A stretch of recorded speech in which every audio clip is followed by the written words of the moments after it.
नहमदुहु व नसल्ली अला रसूलिल करीम व अला आलिहि व अस्हाबिहि अजमाइन, अम्मा बाद। माहौलियाती आलूदगी एक बहुत ही मुश्किल लफ्ज़ है और लोग कम जानते हैं कि ये लफ्ज़ क्या है, क्या माने हैं। आमतौर पर लोग कम जानते हैं, पढ़े लिखे लोग तो जानते हैं, लेकिन आमतौर पर लोग कम जानते हैं इसे। और इसी लिहाज से फिर उसका हल भी लोगों के पास कम है। बल्कि जहाँ तक मेरा मुताला है, इस वक्त जो बड़े बड़े जो डिपार्टमेंट्स और एक्सपर्ट्स हैं वो भी उसको सिर्फ नाम लेते हैं, उसके सिलसिले में बहुत संजीदा नज़र नहीं आते और इसीलिए ये आलूदगी बढ़ रही है। मैं 40 साल पहले माहौलियात को पढ़ता था, उस ज़माने में बहुत कम लोग जानते थे। तब से मैं देख रहा हूँ कि जैसे कहते हैं कि दर्द बढ़ता गया जो दवा की, तो माहौलियाती बहरान और उसकी माहौलियाती आलूदगी ये लगातार बढ़ रही है, कम नहीं हो रही। और सारी दुनिया के जो मुल्क हैं वो कई बड़ी बड़ी कॉन्फ्रेंसें कर चुके हैं इस मसले पर, जिसमें प्रेसिडेंट और प्राइम मिनिस्टर इस तक लोग रहते हैं, लेकिन अभी तक कोई हल, ऐसा हल जो पायदार हो, अभी तक तलाश नहीं कर पाए हैं या उसकी ख्वाहिश उनके पास नहीं पाई जाती। तो आलूदगी, जो माहौलियात की आलूदगी से मुराद क्या है? अल्लाह ताला ने जो हमें दुनिया दी है, इसमें बहुत सी चीज़ें हैं, बहुत से ख़जाने हैं, बहुत सी नेमतें हैं, जिसमें हवा है, इसमें पानी है, इसमें हरियाली है, हजर और शजर हैं, बहुत सी किस्म के अक़साम के जानवर हैं और एक दुनिया है जिसके अंदर कई चीज़ें चलती रहती हैं, अवामिल की प्रोसेस चलती रहती है। कभी धूप आती है, कभी बारिश होती है, बारिश के ज़रिए से ज़मीन पर पानी बरसता है, फिर पानी ज़मीन में अंदर जाता है और वो सैराब करता है पेड़ पौधों को, इंसानों को, सबको, मखलूक़ात को। तो ये जो मसला आया है वो ये कि चूँकि इंसान के पास वो टेक्नोलॉजी और वो इंडस्ट्रियल रिवोल्यूशन के बाद जो ताकत आई है, उसकी वजह से उसने जो कुदरती जो चीज़ें थी उसको बगैर सोचे समझे और बगैर प्लानिंग किए, बगैर उसकी तहकीक किए हुए, गहरी तहकीक किए हुए उसको इस्तेमाल करता रहा। और जब वो एक बड़ा मसला पैदा हुआ तो सामने आना शुरू हुआ, तो फिर चौंके लोग, जिसे हम बड़ा एक लफ्ज़ है क्लाइमेट चेंज, यानी जो पूरी फ़िज़ा है इंसान की, जो जिस ज़मीन पर हम रहते हैं उसकी पूरी एक फ़िज़ा है और क्लाइमेट बनाती है। और क्लाइमेट चेंज का मतलब ये है कि धीरे धीरे ज़मीन पर गर्मी बढ़ रही है और गर्मी के बढ़ने से बहुत से दूसरे मसले पैदा हो रहे हैं। उसकी वजह से पानी कम हो रहा है, उसकी वजह से बीमारियाँ पैदा हो रही है, उसकी वजह से जो बर्फ़ पहाड़ों पर या ग्लेशियर पर या जो है पोल पर, जो नॉर्थ और साउथ पोल है उस पर जमा है बर्फ़, वो पिघल रही है और समुद्र की सतह का पानी बढ़ रहा है। बहरहाल ये सारे मसले जो है सामने आ रहे हैं लोगों के और बड़ी कॉन्फ्रेंसेस इसमें हो रही है। इस सिलसिले में जो कुरान की कुछ आयतें पहले हम देख रहे हैं और फिर देखें कि हमारी जिम्मेदारियाँ क्या बनती है और इस सिलसिले में क्या कर सकते हैं। एक तो एक अल्लाह ताला फरमाता है कि ला तुफसिदू फिल अर्ज़ि बअद इस्लाहिहा। इंसानों को अल्लाह ने जो ज़मीन दी है वो बहुत अच्छी ज़मीन दी है, ज़रख़ेज़ ज़मीन दी है, इंसान की ज़िंदगी के लिए, उसकी हयात के लिए ऐसी ज़मीन दी है कि जिससे वो जो है सैराब होता है, फ़ायदा उठाता है और उसके जिस्म के अंदर ताकत और तवानाई पैदा होती है, अपनी नस्लों को आगे बढ़ाता है। ऐसी शानदार ज़मीन अल्लाह ताला ने इंसान को दी है। लेकिन अल्लाह ताला ये भी चेतावनी देता है कि इस ज़मीन पर तुम फसाद बर्पा ना करो। फसाद का मतलब जो इस्लाह होगी ज़मीन पर, उसमें समाजी इस्लाह भी शामिल होती है, अखलाकी इस्लाह भी शामिल होती है। लेकिन इस वक्त जो हम बात कर रहे हैं वो कुदरती जो सिस्टम बना हुआ है, जिसे हम इकोसिस्टम कहते हैं इकोलॉजी की ज़बान में, तो ऐसे इकोसिस्टम बने हुए हैं और वो सिस्टम्स हमें जब तक मुताला नहीं करेंगे, गहराई से देखेंगे नहीं, समझ में नहीं आएंगे, लेकिन वो हमारे आसपास जारी हैं और उसकी वजह से बहुत से फ़ायदे होते हैं। लेकिन जब इंसान उसकी फ़िक्रमंद नहीं हुआ उसके लिए, तो फसाद पैदा होगा, जो फसाद यहाँ इस वक्त रूनुमा दुनिया में हो चुका है।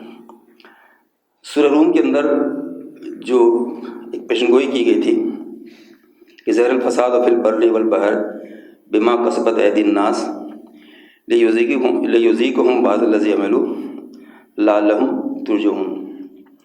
ज़मीन और पानी के अंदर फसाद बर्पा हो गया है, ज़ाहिर हो चुका है। इज़हार का मतलब है कि वो गालिब आ चुका है। और ये इसलिए है कि क्यों पैदा हुआ है, अल्लाह ने नहीं चाहा था, बल्कि इंसानों के अपने हाथ की कमाई है। इंसानों ने अपने हाथ से ये अपने लिए मुसीबत मोल ली है कि उसने जो है हर तरफ फसाद बर्पा कर दिया है, चाहे वो ज़मीन हो, चाहे वो पानी हो या हवा हो, हर तरफ उसने एक फसाद बर्पा कर दिया है। ज़हरल फसाद फिल बर्रि वल बहर बिमा कसबत ऐदीन नास, उसके अपने हाथों की कसबत मेहनत उसने उसमें लगाया है, अपनी जान लगाई है और उसको इस तरह से बिगाड़ दिया है। लेकिन ये कि अब उसका मज़ा चखेगा वो। लियुज़ीक़हुम बाज़ल्लज़ी अमिलू, अपने बाज़ अमल का वो मज़ा चखेगा। और वो अल्लाह ताला इसलिए मज़ा चखाते हैं कि ताकि वो लौटे, वो अपनी इस्लाह करे, वो अपनी बेहतरी हासिल करे। तो एक ये आयत, कई आयतें हैं, लेकिन चूँकि अभी आलूदगी की हम बात कर रहे हैं तो उसकी रोशनी में ये आयतें मुझे समझ में आती हैं कि इस पर गौर किया जाना चाहिए। और ये चूँकि मुस्तक़बिल की, जैसे सूरह रूम के अंदर आया है कि बाद में एक लड़ाई होगी जिसमें जो है मुशरिकीन गालिब जो आ गए थे उस वक्त, तो यानी फ़लस्तीन में लड़ाई चल रही थी और ईसाइयों के मुकाबले में जो रोम के जो मुशरिकीन थे वो गालिब आ गए थे लड़ाई में, ईसाई हार गए थे। तो मक्का में लोग बहुत खुश थे कि देखो हमारे देवी देवताओं ने जिता दिया। तो उस पर ये आयत सूरह रूम से नाज़िल हुई थी और बताया था कि आने वाले वक्त में ऐसा उल्टा होगा, और वो हुआ। तो ऐसे ही एक जो है ये आयत भी मुस्तक़बिल की एक आयत है जो बताती है कि आने वाले ज़माने में क्या होगा। और लियोपार्ड असद ने जो अपनी तफसीर लिखी है उसमें इसको माहौलियाती बहरानी कहा है कि एनवायरमेंटल क्राइसिस जो है उसकी तरफ ये कुरान की आयत इशारा करती है। एक और आयत जो है जो आज के हालात में हमारे आसपास हो रहा है उसको देखते हुए बहुत अहम है, वो सूरह दुखान की आयत। वो है फ़र्तक़िब यौमा तातिस समाओ बिदुखानिन मुबीन यग़शन नासा हाज़ा अज़ाबुन अलीम। यानी गुनहगारों को अल्लाह ताला बता रहा है कि देखो तुम गुनाहों से बचो, वरना फिर उस दिन का इंतज़ार करो जब एक धुआं उठेगा और वो इंसानों पर गालिब आ जाएगा, छा जाएगा, और वो क्या होगा, अज़ाबुन अलीम होगा, वो एक अज़ाब होगा, दर्दनाक अज़ाब होगा वो। इसमें बाज़ दफ़ा ख्याल आता है कि शायद ये आखिरत के बारे में कोई ज़िक्र हो, उससे पहले कोई वाक़या हो, लेकिन इससे अगली आयत से ये मालूम होता है कि ऐसा नहीं है। उस आयत से मालूम होता है जिसमें अल्लाह ताला फरमाता है इन्नकुम आयदलूना इन्ना काशिफुल अज़ाब कलील। और हम जब ये दुआ करते हैं लोग कि अल्लाह ताला इस अज़ाब से हमें बचा दे, तो फिर हम थोड़ा सा इनको मौका देते हैं। तो गोया कि ये आखिर से पहले की प्रोसेस है, उससे पहले का एक अमल है जो इस आयत में इशारा किया गया है। तो ये जो धुआं है जिसका जिक्र दुखान सूरह दुखान में किया गया, पूरी सूरह का नाम ही दुखान धुआं रखी गई है, और उसमें इशारा किया गया कि एक वक्त आएगा यौमा तातिस समाओ, यानी उस दिन का इंतज़ार करो जबकि आसमान से धुआं उठेगा। यानी ये इशारा काफ़ी पहले हमारे सामने आ चुका है। अब अगर हम देखें तो यानी दो अल्फाज हमारे सामने आने कि फसाद है ये और एक तरफ अजाब है। ये जो कुछ आसपास हमारे हो रहा है, ज़मीन पर हो रहा है, हवा में हो रहा है, समुद्र में हो रहा है, पूरी दुनिया में रूनुमा हो रहा है, और जिसे एक लफ्ज़ दिया गया क्लाइमेट चेंज, उसमें कई चीज़ें शामिल है। वो एक फसाद भी है और एक अजाब भी है। और ख़ुद अगर हम आसपास अपने देखें तो इस धुएँ की वजह से कितनी परेशानियाँ लोगों को हो रही है और कितने जो है जिससे अज़ाब अलीम जो है हम पर मुसल्लत कर दिया गया हो। तो ये जो बुनियादी जो ये बिगाड़ा आया है, ये एक तो अल्लाह की नाफरमानी की वजह से है कि अल्लाह का नाशुक्र है बंदा, वो कुदरत के ज़खायर को जिससे से इस्तेमाल करना चाहिए नहीं करता है, अपने मनमाने लालच के साथ करता है। और लालच का हाल ये है कि अमेरिका जैसा मुल्क जिसके पास सबसे ज़्यादा दौलत है, सबसे ज़्यादा उसके पास रिसोर्सेज मतलब नेचुरल रिसोर्सेज हैं, कुदरती उसके पास काफ़ी वसाइल हैं, लेकिन वो उस सिग्नेचर उसको जो जिसे कहते हैं जो प्रोटोकॉल दुनिया में सारे कंट्रीज़ ने जो सिग्नेचर किए हैं कि अब हम जो है अपने कारखानों का धुआं कम करेंगे, अब हम अपनी गाड़ियों का धुआं कम करेंगे। हम जो भी एक पूरा अहद लिया गया है, लंबा उसका मसला है, उसमें जिसने साइन नहीं किया उसमें अमेरिका है। बहुत से मुल्कों ने साइन कर दिया, बहुत से ने बाद में किया, लेकिन सबसे बड़ा मुल्क है वो उसमें साइन नहीं करता। इसी तरह से अगर आप देखेंगे तो हर जगह सरमादारा जो सरमादाराना जो जहन है, वो जिसमें लूट और वसाइल की लूट और ज़खायर की लूट लगी हुई है, वो लूट इसमें एक बहुत अहम रोल अदा कर रही है कि बेइंतहा जंगलों को काटने का सिलसिला हमने देखा, करीब 50 साल से चल रहा है। वो ठेकेदार आता है, पहाड़ों को काट देता है, उसे वो एग्रीमेंट होता है वहाँ पर उसका कि तुम जो है इस ऊंचाई से नीचे नहीं काटोगे पेड़ को, लेकिन जड़ से काट देता है। उस लकड़ी की लालच में उसको जड़ से काट देता है और पहाड़ के पहाड़ नंगे हो गए। ऐसे कई मिसालें हमारे सामने आ सकती है जिससे मालूम होता है कि इंसान की जो हिर्स है, उसका जो लालच है, वो इसमें बड़ी हद तक काम कर रहा है और इसकी वजह से दुनिया में ये फसाद पैदा हो गया है, एक अज़ाब की शक्ल हमारे सामने आती है। अब इसमें अहले ईमान की जिम्मेदारियाँ हैं कि एक तरफ वो इन मसाइल को समझें और उनको इस फसाद से दुनिया को बचाने की कोशिश करनी चाहिए, और कोशिश कर रहे हैं अल्हम्दुलिल्लाह। हर जगह इससे हम बात कर रहे हैं। इस्लामिक रिलीफ वर्ल्ड वाइड ने 2014 में एक बड़ी कॉन्फ्रेंस की, मुस्लिम मुल्कों की, 57 मुस्लिम मुल्कों की कॉन्फ्रेंस की, और उसमें climate change, Islamic declaration on climate change, ये उन्होंने पास किया। तो इस तरफ तवज्जो जा रही है, लेकिन और ज़्यादा तवज्जो देने की ज़रूरत है। अब इसको और मसले को समझने के लिए ज़रूरी है कि हम जो हमारे आसपास हो रहा है उससे हम कुछ चीज़ें ले सकते हैं। जैसे दिल्ली में हम रहते हैं या हम ओखला में रहते हैं। दिल्ली जो है दुनिया की जो है सबसे ख़राब हालत जो है किसी शहर की, वो दिल्ली की है। माहौलियात के लिहाज से, पोल्यूशन के लिहाज से सबसे ख़राब हालत अगर किसी शहर की है, यानी कैपिटल राजधानी की है, वो दिल्ली है। WHO ने 2014 में कहा था कि the most polluted city in the world. अभी 3-4 महीने पहले फिर आया WHO का, उसमें बताया कि दुनिया के जो 20 शहर जो सबसे ज़्यादा पोल्यूटेड है, उसमें 14 शहर इंडिया में है। 20 में से 14 इंडिया में है, और उसमें दिल्ली 5वें-6वें नंबर पर है। कुछ और दूसरे जैसे फरीदाबाद 2nd नंबर पर है, कानपुर 1st नंबर पर है। तो ये बताते हैं कि किस तरह हम लोग एक उस मसले से जुड़े हुए हैं कि जो आलूदगी का जो अंदाज़ा है, उसका जो असर है, उसका जो इम्पैक्ट है, वो दिल्ली पर सबसे ज़्यादा है। और इसीलिए शायद पिछले हफ्ते में आपने देखा होगा कि जस्टिस दीपक गुप्ता ने एक बयान दिया और कहा कि दिल्ली रहने लायक नहीं रही। दिल्ली एक गैस चैम्बर बन चुकी है, यानी इतनी ख़तरनाक हालत है दिल्ली की कि जस्टिस दीपक गुप्ता ने कहा कि दिल्ली गैस चैम्बर बन गई। गैस चैम्बर किसे कहते हैं?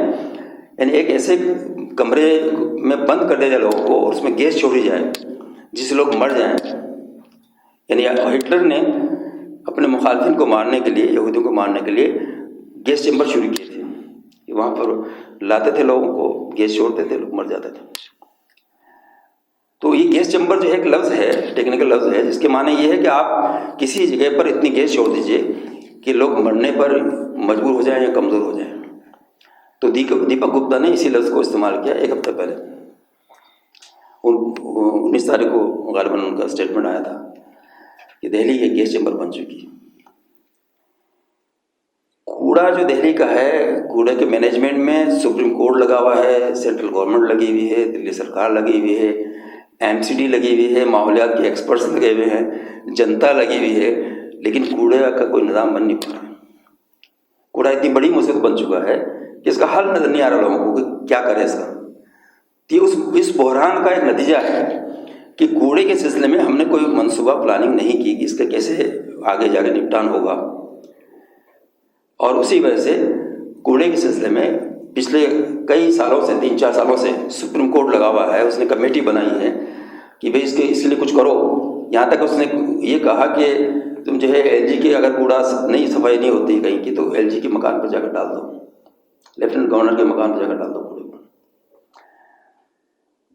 तो ये जो बेबसी है, लेफ्टिनेंट गवर्नर की बेबसी, सुप्रीम कोर्ट की बेबसी और इससे कि माहरीन की बेबसी समझ में आती है। लेकिन उसकी बुनियादी वजह वही है कि वो उस माहौलियाती जो बहरान है उसको समझकर भी जानबूझकर उसको अमल नहीं करना चाहते हैं, और वो उन सरमाएदारों के कब्ज़े में हैं जिनके सामने जो है सिर्फ पैसा है, सिर्फ प्रॉफिट है, सिर्फ लालच है, और इसी वजह से ये मसला हल नहीं हो पा रहा।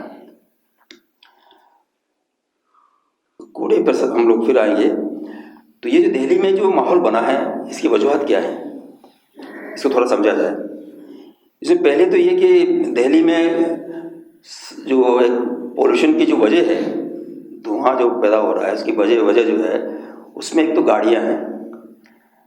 दिल्ली की आबादी हम जानते हैं करीब 1.25 करोड़ है, लेकिन 1 करोड़ गाड़ियाँ यहाँ पर हैं। 1 करोड़ हर घर में कोई गाड़ी है, बल्कि मैंने औसत से ज़्यादा पड़ रही है, एक घर से ज़्यादा, क्योंकि हाउस होल्ड तो कम हो गए।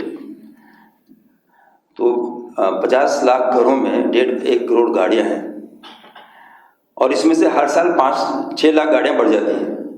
और इसके अलावा दिल्ली से बाहर से भी तकरीबन 6 लाख गाड़ियाँ रोज़ आती हैं और जाती हैं, ट्रक्स आते हैं जाते हैं। तो ये जब चलती हैं तो ये धुआं छोड़ती हैं, और धुआं जो है वो हमारे आसपास मौजूद रहता है, छाया रहता है।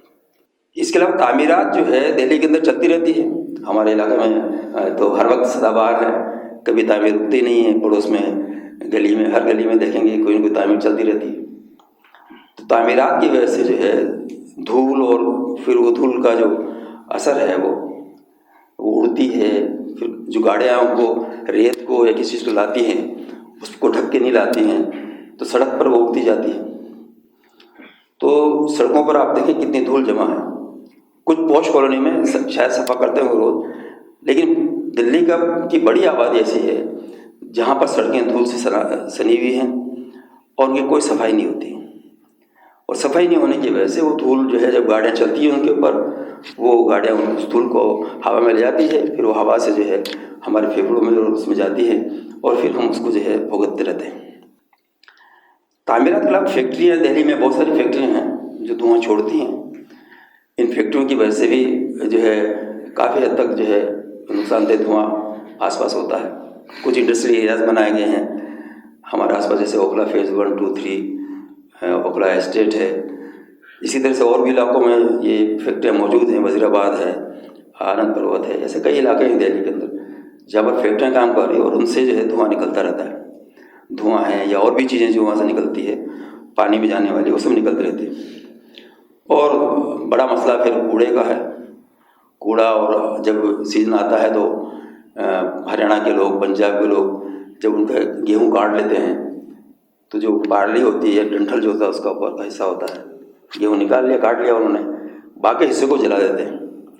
उस जलाने की वजह से पूरा जो दिल्ली और दिल्ली के आसपास का इलाका जो है वो धुआं हो जाता है। तो ये जो कूड़ा जो जमा हो रहा है दिल्ली में, या बारली जो जमा हो आसपास होती है, इस पर बड़ी बहसें हो चुकी है। और कभी ऑड इवन गाड़ियाँ चला जा रही है, कभी क्या किया जा रहा है, कभी क्या किया जा रहा है। और तकरीबन आप देखें बयानात आते रहते हैं, दिल्ली सरकार केंद्र सरकार पर डाल देती है, एमसीडी पर डाल देती है, एमसीडी दिल्ली सरकार पर डाल देती है, केंद्र सरकार जो है दिल्ली पर डाल देती है, और ये गेम जारी है। और इसकी बड़ी वजह ये है कि दिल्ली के अंदर जो हुकूमत है वो लगता है किसी की हुकूमत नहीं है। सबके पास अधूरे कानून हैं, अधूरे पावर्स हैं, और उसकी वजह से कोई मसला कभी नहीं हल हो पाता। हम जानते हैं कि जैसे गैर मंजूरशुदा कॉलोनी, अनऑथराइज्ड कॉलोनी का मसला कितने साल से लटका हुआ है, 86 से अब तक हल नहीं हो पाया। उसकी वजह एक पेचीदा मामला है। ऐसे ही इसका भी हो रहा है, कूड़े का है, गैस का है, ये जो पोल्यूशन है, एयर पोल्यूशन, इन सब की वजह से जो है। तो जब कूड़ा जमा हो रहा है, इस वक्त दिल्ली के अंदर करीब 10,000 टन रोज़ कूड़ा पैदा होता है। हम में से हर एक आधा किलो कूड़ा पैदा कर रहा है, और वो जाता है कहीं सड़कों में चला जाता है, फिर सड़क से कहीं और चला जाता है। तो सरकार की अब तक पॉलिसी थी कि भाई अब क्या करें, तो लैंडफिल साइट बनाई उन्होंने, भाई सब कूड़ा जमा करके एक जगह डाल दो। ओखला लैंडफिल साइट बनाई उन्होंने, बस बलसवा में बनाई है, गाजीपुर में बनाई, गाजीपुर डेहरी में बनाई। तो ऐसी लैंडफिल साइट बनाई, ये जो भी कूड़ा है एक जगह जमा हो जाए। लेकिन वो इतना जमा होने लगा कि वो कुतुब मीनार के बराबर उसकी हाइट हो गई। उसकी ऊंचाई जो है कुतुब मीनार की जितनी बड़ी उसकी ऊंचाई होगी, इतना कूड़ा, वो उनको बंद करना पड़ा। अब यहाँ पर कोई कूड़ा नहीं आएगा। अब कूड़ा कहीं जा नहीं सकता है डालने के लिए, तो कूड़ा कहीं पड़ा हुआ है, पड़ा भी नहीं रह सकता है। तो एक नया तरीका उन्होंने निकाला है, वो निकाला है कि इसको जला दो। आप देखेंगे कि कूड़ा जलाने वाले जो है, अगर हम जलाएं सड़क पर कहीं कूड़ा तो 25,000 रुपये जुर्माना है। लेकिन सरकार ये कहती है, या उसके माहिरीन ये कहते हैं कि अब कोई हल नहीं है हमारे पास, कूड़ा जलाने के अलावा कोई हल नहीं।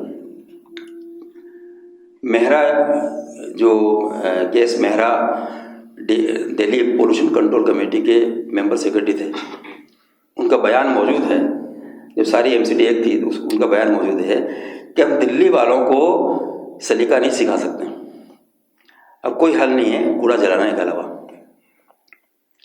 और उसी के नतीजे में यहाँ पर एक टेक्नोलॉजी आई जिसे कहते हैं waste to energy plant, WTE कहलाती है, यानी कूड़े से बिजली पैदा करो, कूड़ा जलाओ और बिजली पैदा करो। तो तिमारपुर में एक प्लांट कायम किया, फिर ओखला में, हमारे सुखदेव विहार में एक प्लांट कायम किया। अब इस तरह के कई प्लांट जो है, बवाना में आ रहा है, देखंड में आ रहा है, नरेला में आ रहा है, ऐसे कई प्लांट आ रहे हैं। लेकिन ये भी हल नहीं है, क्योंकि जितना कूड़ा जमा होगा उतने ही प्लांट बढ़ेंगे। और ये अंदाज़ा है कि 2021-22 के आसपास जो है करीब 17,000 से 20,000 टन कूड़ा पैदा होगा दिल्ली के अंदर। और इसका मतलब ये कम से कम 10 उनको जो है इस तरह का प्लांट चाहिए जहाँ पर कूड़ा जलाकर बिजली पैदा की जाए। तो ये एक हल निकाला है और वो हमारे आसपास है, इस पर हम बात करेंगे। इसके अलावा जो बड़ा मसला है वो त्योहारों का है। ख़ासतौर से दिवाली पर हम देखते हैं कि दिवाली पर जब दिवाली आती है तो दिवाली पर दिल्ली का जो पोल्यूशन लेवल है ज़बरदस्त बढ़ जाता है और हर आदमी परेशान रहता है। सुप्रीम कोर्ट को फैसला लेना पड़ा कि दिवाली पर पटाखे नहीं छोड़े जाएंगे, या छोड़े जाएंगे तो कुछ खास जगहों पर छोड़े जाएंगे और कुछ खास टाइम में छोड़े जाएंगे। लेकिन कौन मानता सुप्रीम कोर्ट की बात? सुप्रीम कोर्ट हर जगह नहीं जा सकता है। तो सुप्रीम कोर्ट के फैसले के बावजूद भी वो सिलसिला जारी है। ऐसे ही त्योहारों पर जो है, मुहर्रम को या त्योहारों पर जो मूर्तियां हैं, गणेश की मूर्तियां हैं या और मूर्तियां हैं, उनको पानी में डाल देते हैं, यमुना में डाल देते हैं। तो त्योहारों की वजह से भी जो अभी हमारा जो रवायती जो तरीका चल रहा है उसके नतीजे में बड़ा पोल्यूशन पैदा हो रहा है। और अब बहुत से केमिकल ऐसे आ गए हैं जिसकी जैसे जो मूर्तियां बनाते हैं उसमें बहुत से केमिकल इस्तेमाल करते हैं। प्लास्टर ऑफ पेरिस में के साथ जो है, प्लास्टर ऑफ पेरिस खुद खतरनाक है, फिर उसमें कुछ केमिकल डालते हैं, तो जब ये नदियों में जाते हैं तो उसे बिल्कुल ख़राब कर देते हैं। और इसमें एक बड़ा मसला है पॉलीथीन का इस्तेमाल। दिल्ली में पॉलीथीन पर पाबंदी है, लेकिन पॉलीथीन बिकती है, हम आस पास देखते हैं। पॉलीथीन वो खतरनाक चीज़ है जो यानी जो कूड़े के सिलसिले में जो सबसे बड़ा मसला पैदा किया, पॉलीथीन ने पैदा किया। क्योंकि जब पॉलीथीन में हम किसी चीज़ को बंद करके कहीं फेंक देते हैं और वो पड़ी रहती है, तो समझिए कई साल तक वो पड़ी रहेगी। कुदरत ने एक ऐसा निज़ाम बनाया है कि अगर हम बहुत सी चीज़ों को, जैसे सब्जियां हैं या वो है किचन वेस्ट जो निकलता है, उसको अगर मिट्टी में दफन कर दें तो डिकम्पोज होकर वो ख़त्म होकर तहलील होकर वो फिर से हमारे फ़ायदे की चीज़ बना सकता है। लेकिन जब हम पॉलीथीन में बंद करके उसे फेंक देंगे तो वो फ़ायदा भी गया और एक कूड़ा बन गया वो। पॉलीथीन का हाल ये है कि पॉलीथीन करीब यानी 500 से लगा के 1000 साल तक वो ख़राब नहीं होती, इतनी ज़िंदा रहती हो। तो अगर एक बार आपने कहीं पॉलीथीन फेंक दी, भर के फेंक दी, उसे हटाया नहीं गया और हटाया के भी कहीं ले जाएंगे तो वो जो खराबी पॉलीथीन में है वो वहाँ भी खराबी पैदा होगी। और वो पॉलीथीन जो है धीरे धीरे जो है पानी के अंदर उसका जो केमिकल है, उसके अंदर जब गर्मी पैदा होती है तो गर्मी की वजह से वो पॉलीथीन जो है बहुत से उसके केमिकल छूटते हैं और वो पानी में जाते हैं और पानी ख़राब होता है। इसी तरह से मीथेन गैस, जब कूड़े के लैंडफिल साइड में मीथेन गैस बनती है तो वो आग लगा देती है, उसकी वजह से और धुआं पैदा हो जाता है। इसके नुकसानात जो दिल्ली में सामने आए हैं उसमें देखिए आप, उसमें एक तो बीमारियां, कई किस्म की बीमारियां जो पोल्यूशन की वजह से हैं। उसमें फेफड़ों की बीमारियां, थायराइड की बीमारियां, कैंसर और इसी तरह की और बीमारियां पैदा हो रही हैं। और जब बहुत सी ख़तरनाक किस्म के जो चीज़ें पानी में जाती हैं या हवा में जाती है, जैसे मरकरी जाता है या आर्सेनिक जाता है या प्लम या शीशा जाता है, तो ये जहर का काम करते हैं उनको। और ये हमें कई आज आप देखें डायबिटीज़ का बढ़ना, बहुत सी बीमारियों का बढ़ना, नए ज़माने की बीमारियों का बढ़ना, ये सब इसी वजह से हो रहा है। बीमारियों के अलावा अगर आप देखें तो मौतें हो रही हैं। अभी 2017 में एक लैंसेट मैगज़ीन है लंदन की, उसने भारत के मुख्तलिफ शहरों का और भारत का पूरे लोगों का सर्वे किया, और उस सर्वे में बताया कि 14,500 लोग दिल्ली के अंदर इससे पोल्यूशन की वजह से मरे हैं एक साल में, और कमज़ोर हुए वो अलग चीज़ है। ये मौतें जो है सिर्फ पोल्यूशन की वजह से हुई है 14,500। एक और चौंका देने वाली खबर जो सर्वे या रिसर्च आई है वो ये है कि दिल्ली के अंदर हम सब की औसत उम्र 4 साल कम हो गई। अगर मैं 70 साल जिंदा रहता बस अल्लाह ताला जानता है हम तो कब तक जिंदा रहेंगे, लेकिन एक उम्र होती है, एक औसत उम्र का एक अंदाज़ा होता है। उसके मुताबिक हर आदमी की औसत उम्र 4 साल कम हो गई, और ये सिर्फ पोल्यूशन की वजह से हुई। और इसी तरह काम करने की ताकत इंसान की कम हुई है। जो काम अभी आप देखें, जब पोल्यूशन होता है, लेवल बढ़ता है, तो थक जाते हैं, परेशान होते हैं, जल्दी जल्दी थकन आती है, फिर सर्दी जुकाम हो जाता है और सांस लेना मुश्किल होता है, कुछ चढ़ते हैं तो थक जाते हैं, तो उसमें काम करने की ख्वाहिश जो है वो कम होती है। तो इकोनॉमिक जो है नुकसान, वो भी बहुत बड़ा नुकसान हर एक को हो रहा है। तो ये जो चीज़ें हम दिल्ली में देखते हैं, इसके बड़े नुकसान, उसमें से एक और जो चीज़ हमारे आसपास है वो है, हमारा ओखला में एक प्लांट लगा हुआ है जिसे कहते हैं Okhla energy to waste to energy plant. ये सुखदेव विहार जो जगह है उसके पीछे है, और ये प्लांट 2010 में लगा था, 12 में ये शुरू हुआ, और इसमें वही सोच है कि कूड़े को जलाओ। जब ये पॉलिसी बन गई कि कूड़ा जलाने के अलावा कोई रास्ता नहीं है, तो ये पॉलिसी बना गई कि कूड़ा जलाने वाले प्लांट को गवर्नमेंट फंड दे, सब्सिडी दे, उनको ज़मीन दे, और ये इस तरह के प्लांट बने। तो ये प्लांट भी उसमें बना, लेकिन इसके जो ख़तरनाक जो असरात हैं वो हम सब पर पड़ रहे हैं, और जहाँ भी इस तरह के प्लांट लगे वहाँ सब पड़ रहे हैं। ये जो प्लांट है, एक तो ये कि ये जो दुनिया की जो सबसे बेस्ट टेक्नोलॉजी है, इससे के प्लांट फ्रांस में भी है, जापान में भी है, जर्मनी में भी है, और मुल्कों में भी है, वो शहर के बीच में लगे हुए हैं, लेकिन उसकी टेक्नोलॉजी ऐसी है कि उसमें से ज़ीरो एमिशन, यानी गैस जो निकलती है, जो पोल्यूशन जो है लेवल जो है ज़ीरो होता है। लेकिन हमारे यहाँ वो टेक्नोलॉजी या वो मशीनें नहीं इस्तेमाल की जाती है, और हमारे यहाँ थर्ड क्लास मशीनें, सस्ती मशीन लाकर इस्तेमाल की जाती है। तो ये उस आदमी से कोई बेहतर नहीं है जो सड़क पर अलाव जलाता है और धुआं फैलाता है, जिसको 25,000 का जुर्माना होता है, लेकिन यहाँ जो चला रहा है उसको 25 करोड़ का की सब्सिडी सरकार देती है, दिल्ली सरकार और केंद्र सरकार मिलकर। ये जो प्लांट है, इसके अंदर से जो गैसें निकल रही है, उसने इस ओखला के इलाके में कैंसर की जो रफ्तार है वो बढ़ा दी है। इसमें खासतौर से एक केमिकल निकलता है, डाइऑक्सिन कहते हैं इसको। डाइऑक्सिन इतना ख़तरनाक जहर है कि साइंटिस्ट कहते हैं कि ये पोटेशियम साइनाइड जो सबसे ख़तरनाक जहर है, उसका इससे 500 गुना ज़्यादा ख़तरनाक है ये डाइऑक्सिन। डाइऑक्सिन से क्या होता है? डाइऑक्सिन से कैंसर होता है, डाइऑक्सिन से थायराइड होता है, डाइऑक्सिन से लंग्स ख़राब हो जाते हैं, फेफड़े ख़राब हो जाते हैं, सांस लेना मुश्किल होता है, खून में बहुत सारी खराबियाँ पैदा होती हैं, और डाइऑक्सिन की वजह से जो माँ के पेट में बच्चे हैं उनके अंदर डिफेक्ट पैदा होता है, और बच्चों का सेक्स बदल जाता है। यानी ये सारी खराबियाँ जो है डाइऑक्सिन से हो सकती है। तो इस तरह का जो डाइऑक्सिन का जो लेवल है, कहते हैं कि डाइऑक्सिन सेफ लेवल कोई है नहीं डाइऑक्सिन का, लेकिन यहाँ पर जो दिल्ली पोल्यूशन कंट्रोल बोर्ड है उसने एक बार एक इंस्पेक्शन किया था इस प्लांट का कुछ साल पहले, तो कहा कि 200 गुना जो लेवल है सेफ लेवल, उससे 200 गुना ज़्यादा डाइऑक्सिन यहाँ से जारी हो रही थी।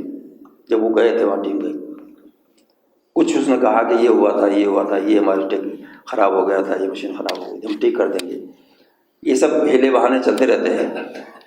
अभी कुछ दिन पहले और 3-4 दिन पहले शाहीन बाग में एक मकान के ऊपर हमें बताया गया है कि वहाँ पर कुछ चमकीले जो रेशे जो है वो धूप में कपड़े सुखा रखे थे, उन कपड़ों पर जमा हो गए और धूप की रोशनी में वो चमक रहे थे।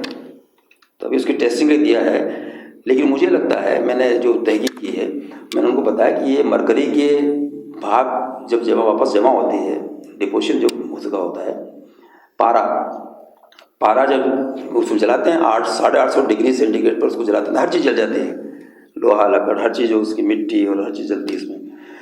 तो उसमें मरकरी को जो है वो लगता है कि मरकरी भी जलाया जा रहा है। मरकरी का मतलब ये है कि ये मेडिसिनल जो वेस्ट है उसको भी इसमें डाला जा रहा है, जबकि मेडिसिनल वेस्ट का यहाँ प्लांट लगा था उसको जनता के दबाव में बंद कर दिया गया। तो आसपास बहुत से हॉस्पिटल हैं, अब वो अपना कूड़ा कहाँ भेजेंगे? तो वो जो कूड़ा फेंक रहे हैं वो भी इसमें डाला जा रहा है, भट्टी में झोंका जा रहा है। तो यहाँ पर जो रूल्स हैं, रूल्स का मतलब है कि सेग्रीगेटर लगना चाहिए, हर चीज़ को अलग करें, पॉलीथीन को अलग करें पहले, तो फिर जो इलेक्ट्रॉनिक जो चीज़ें हैं उन चीज़ों को अलग करें और उनको जाकर लैंडफिल साइट फेंक के आए। लेकिन अब लैंडफिल साइट भी बंद हो गई है तो उनको भी यहीं जलाया जा रहा है। तो उसके नतीजे में जो है हर तरह का जो पॉल्यूशन ख़तरनाक हो सकता है, जिस पर सरकार की अपनी रिपोर्ट और डेटा सब मौजूद हैं कि ख़तरनाक हैं, वो सब हमें जो है सूंघने को मिल रही है यहाँ पर। और अभी हमने एक डेटा नोट किए थे अक्टूबर, नवंबर, दिसंबर में 22 रीडिंग हमने ली थी हवा की।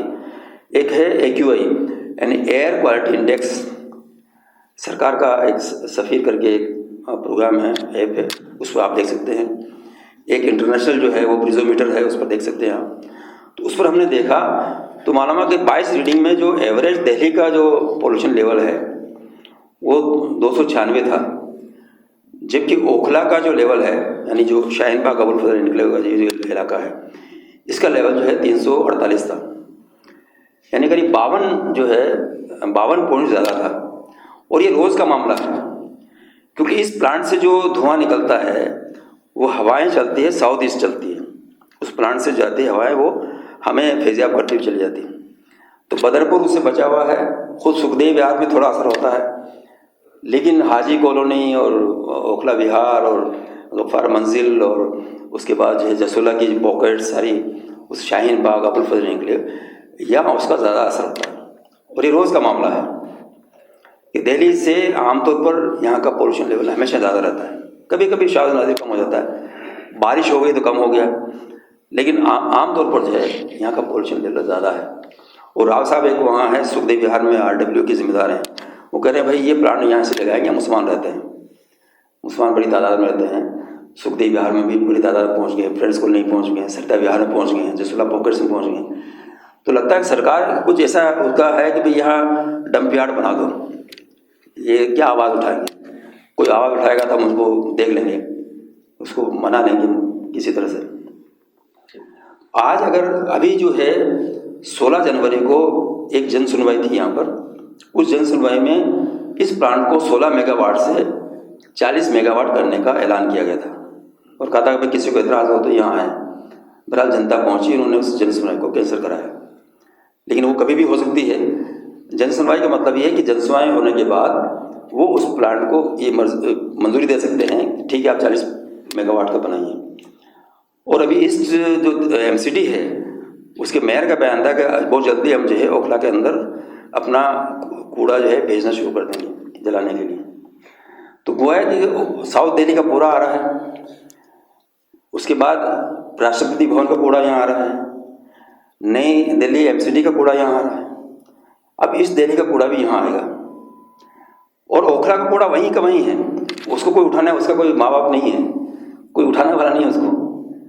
ओखला का अपना जो कूड़ा है वो तो वहीं का वहीं पड़ा हुआ है, इधर से इधर रोके तो उधर डाल देंगे, उधर रोके तो उधर डाल देंगे, वो कहीं नहीं जा रहा है। लेकिन पूरी दिल्ली से कूड़ा, तो ये ऐसे लगता है इसको डंप यार्ड बनाना चाहते हैं कि भाई यहाँ पर जो है यहाँ कूड़ा आए, उसको जलाया जाए, मरेंगे कुछ लोगों की नुकसान होगा तो देखा जाएगा कौन क्या कर लेगा। हमारा पूंजीपति हम तो, जिंदल बड़ी कंपनी है, जिंदल का ये प्लांट है और जिंदल के बड़े अच्छे रसूखात हैं, कांग्रेस के साथ भी हैं, BJP के साथ भी है उनके, तो उनको कोई हिलाने वाला नहीं है बज़ाहिर। तो ये सोच के चल रहा है। इसके मुकाबले आप देखें राजघाट पर जो है पावर प्लांट था, यानी थर्मल पावर, जिससे कोयला जलाकर उसे स्टीम बनाकर बिजली पैदा की जाती थी, सरकार का प्लांट था। वो इससे कम खतरनाक है, लेकिन उसको बंद कर दिया गया। फिर दिल्ली सरकार ने तय किया कि भाई हम जो है इसको वेस्ट टू एनर्जी प्लांट बनाएंगे, कूड़ा जलाकर बिजली बनाएंगे। लोगों ने कहा अरे गांधी जी की मूर्ति, ये समाधि यहाँ पर है, यहाँ पोल्यूशन फैलेगा, ऐसा कैसे हो सकता है? तो वो आज बंद पड़ा हुआ है। हमारे पास बदरपुर का प्लांट है, 700 मेगावाट वो रोज बिजली पैदा करता था, सिर्फ पोल्यूशन की वजह से। इससे कम पोल्यूशन है, वहाँ सिर्फ कार्बन जलने का जो पोल्यूशन होता है वो आ गया था। यहाँ तो सारे केमिकल, कपड़े में जो केमिकल है, जो हम खाते पीते हैं उनमें केमिकल्स हैं, और दवाइयों में केमिकल्स हैं, हमारे मोबाइल में, इन सब में जो केमिकल्स हैं, जो भी चीज़ें सब जाती है वहाँ पर और वो हो जाती है। तो अब हमें ये देखना चाहिए कि इसका हल क्या हो। पहला तो ये कि हमें इन मसलों पर गौर करना चाहिए, क्योंकि हमारे और हमारे बच्चों की सेहत से, हमारे आने वाली पीढ़ियों की सेहत से इसका ताल्लुक है। सुखदेव विहार की जो कोठियाँ हैं उसकी मार्केट वैल्यू जो है 30% कम हो गई इस प्लांट की वजह से। और ये अगर 40 मेगावाट का बन जाता है या 60 का बन जाता है आने वाले ज़माने में, या और बढ़ जाता है, तो गोया कि आपके जो पूरा इलाका है जिसमें हम समझते हैं कि इतने करोड़ की हमारी जायदाद है, इतने, यहाँ कोई आना पसंद नहीं करेगा। और ये सब इनकी वैल्यूएशन गिरने वाली है। तो सेहत और इकोनॉमी हमारे दोनों तबाह होने वाले हैं। तो इससे की चीज़ों के खिलाफ हमें सोचना चाहिए और कोशिश करनी चाहिए कि हम इसके खिलाफ आवाज़ उठाएं, मसले को समझें पहले, फिर उसको डिस्कस करें, बातचीत करें और उसके खिलाफ आवाज़ उठाने की हमें कोशिश करनी चाहिए। इसमें बड़ा रोल हमारा अपना है। वो जो MCD कह रही है कि हम दिल्ली वालों को समझा नहीं सकते हैं कि कूड़े को कैसे इस्तेमाल करना चाहिए, रिसाइकल कैसे करना चाहिए। तो कूड़े के सिलसिले में जो पॉलिसी होनी चाहिए वो 3R कहलाती है। वो 3R, एक है उसे कहते हैं रिड्यूस, यानी आप चीज़ों के इस्तेमाल को कम करें, रिड्यूस। जैसे आइसलैंड के लोगों ने किया, कि उन्होंने किया है कि जो ये आता है पेस्ट का जो डिब्बा आता है, पेस्ट का हम पेस्ट खरीदते हैं, लेकिन उसके आसपास एक डिब्बा और होता है, उसमें वो पेस्ट रखा होता है। उन्होंने कहा हम डिब्बा नहीं खरीदेंगे, क्योंकि ये डिब्बा खरीदने का मतलब है कि डिब्बा फिर बनाया जाएगा, पेड़ काटे जाएंगे, लुगदी बनाई जाएगी, डिब्बा बनाया जाएगा, और ये इसको कम करना चाहिए। तो रिड्यूस की उसमें जो है उन्होंने उसका इस्तेमाल बंद कर दिया। तो हर जगह आज खुला वहाँ पर वो मिलता है, पेस्ट मिलता है। रिड्यूस में हमारे यहाँ पहले जैसे रुमाल का हम इस्तेमाल करते थे, अब टिश्यू का इस्तेमाल हम करते हैं। टिश्यू इस्तेमाल क्या फेंक दिया, टिश्यू इस्तेमाल क्या फेंक दिया। पानी के गिलास हम इस्तेमाल करते थे, वो इससे गिलास आ गए हैं। प्लास्टिक के गिलास जो कि हमारे लिए भी ख़तरनाक है, माहौल के लिए भी ख़तरनाक, हम इस्तेमाल करते हैं। तो कागज़ के गिलास इस्तेमाल करें अगर इस तरह है, तो कागज़ का इस्तेमाल थोड़ा सा फ़र्क पड़ता है पैसे में, लेकिन वो माहौलियात के लिहाज से बहुत अच्छा होता है प्लास्टिक के मुकाबले। प्लास्टिक मैंने कहा कि वो सबसे ख़तरनाक जहर जो है, वो इंसान ने एक ही चीज़ बनाई है कुदरत में, प्लास्टिक बनाया, बाकी सब चीज़ें तो वो लेता है कहीं से। तो प्लास्टिक जो है वो एक ऐसी चीज़ है जो कई हज़ार साल तक, कई सैकड़ों साल तक हमें परेशान कर सकती है, नुकसान कर सकती है। तो उसका इस्तेमाल कम कर दें। तो रिड्यूस यानी जो चीज़ें हम इस्तेमाल कर रहे हैं वो कम से कम करें। पॉलीथीन ना खरीदें, है ना, सामान अपना थैले लेके जाएं और सामान उसमें लेके आएँ। पॉलीथीन क्यों लगाएं? जब आप पॉलीथीन नहीं खरीदेंगे तो उसका चलन कम हो जाएगा, अपना आप कम हो जाएगा। तो रिड्यूस का एक फॉर्मूला है कि आप जो इस्तेमाल है कुदरत की चीज़ों का, उसको जितना ज़रूरत है उतना ही इस्तेमाल करें, वरना जो है वो नुकसानदेह होगा। दूसरा, इसमें जो दूसरा R है वो है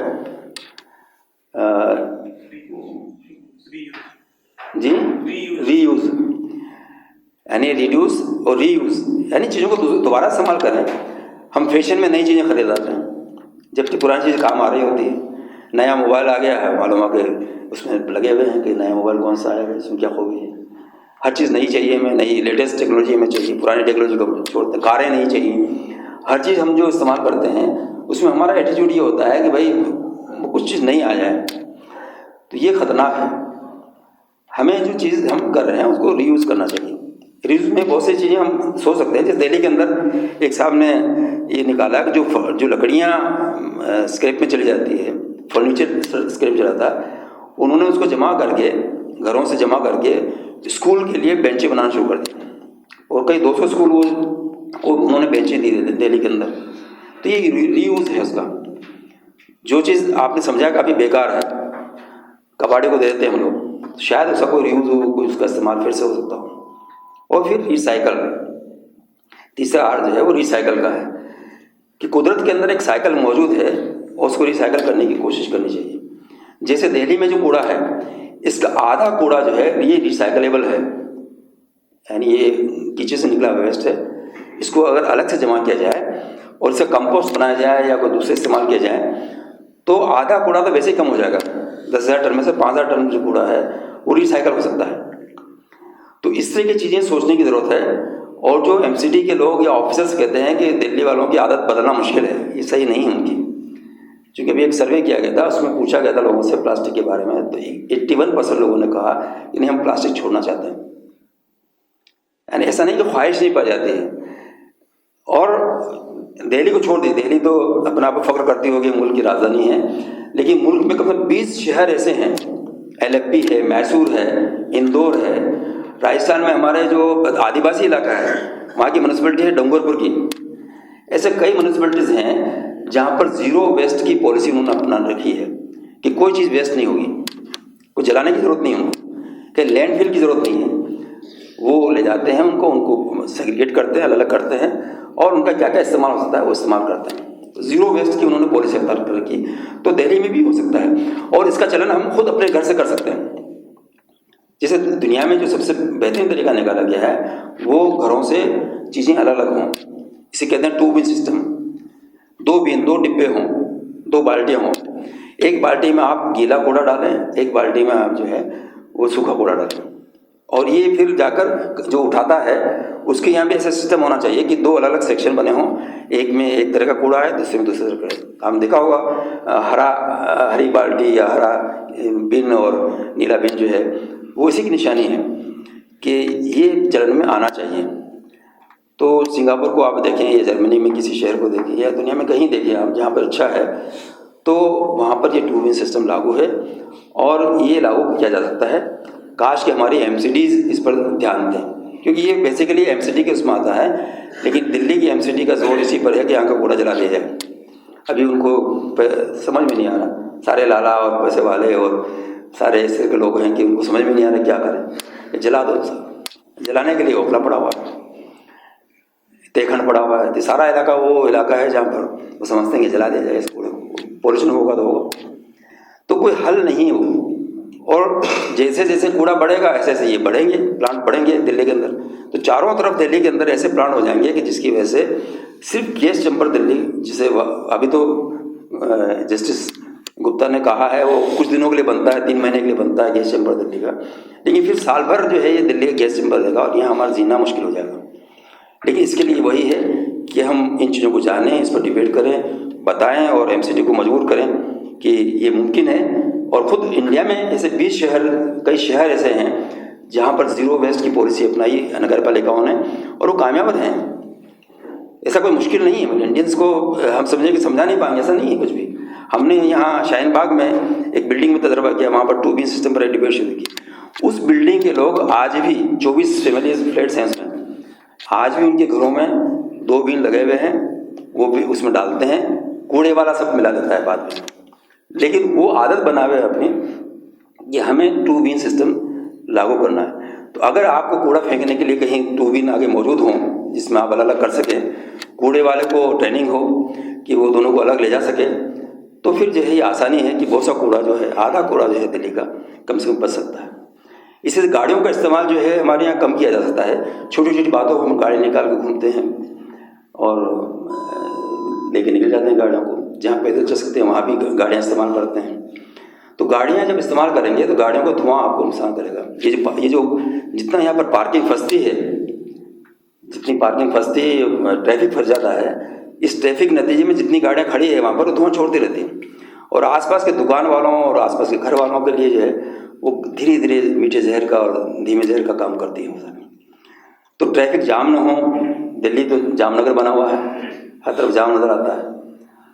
तो गाड़ियों की पॉलिसी सरकार की ये है कि 10,000 रुपये कोई देकर गाड़ी ले आता है, 10,000 महीना अगर वो दे सकता है वो गाड़ी फाइनेंस करवा लेता है। बड़ी बड़ी गाड़ियाँ चल रही है, सड़कें तंग पड़ रही हैं, और उससे जो पोल्यूशन है उसका कोई फिक्र नहीं।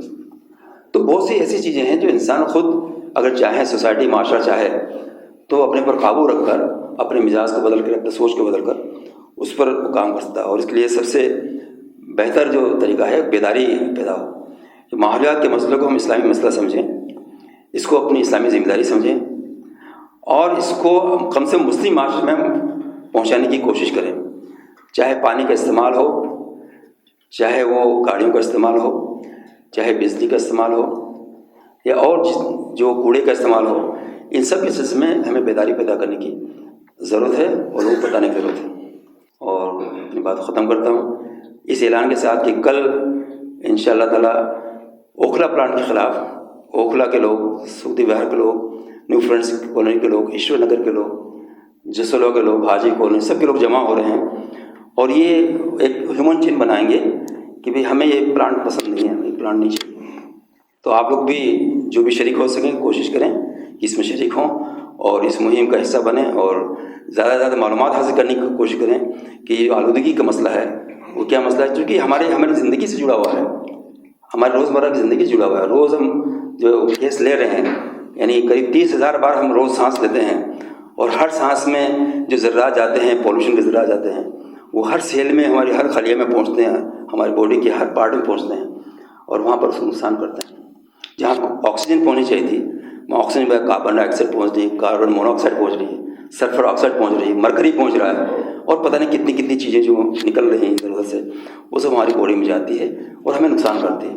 तो ये जुल्म का एक नया रुख है जो हमारे सामने मौजूद है, हमारे आसपास मौजूद है, और इस सिलसिले में एहतजाज हमें करना चाहिए, इस पर आवाज़ उठानी चाहिए और सरकार को मजबूर करना चाहिए कि इस तरह के प्लांट को दिल्ली में बंद करे और हमें वो सहूलतें दे कि हम उसको जो है, जो 3R हैं, यानी रिड्यूस करने का, उसको रीयूज़ करने का, रिसाइकिल करने का हमारे अंदर हर घर में चलन हो, और MCD और सिस्टम जो है हमारा उस मामले में साथ दे, ताकि जो कूड़ा है दिल्ली का वो मैनेज हो सके। और इसी से गाड़ियों का जो सिलसिला है, गाड़ियाँ वैसे तो कोर्ट के आर्डर्स आते रहते हैं कि 10 साल पुरानी गाड़ियाँ ख़त्म कर दिया है, ये कर दिया है, लेकिन गाड़ियों की तादाद भी कम होना चाहिए, उसको भी रेगुलेट होना चाहिए। और इससे कि बहुत सी चीज़ें हैं जो कम हो सकती हैं, तो उसको कम करने के सिलसिले में हम भी सोचें और सरकार को भी सोचने के लिए मजबूर करें। वाखिर दावाना अल्हम्दुलिल्लाह।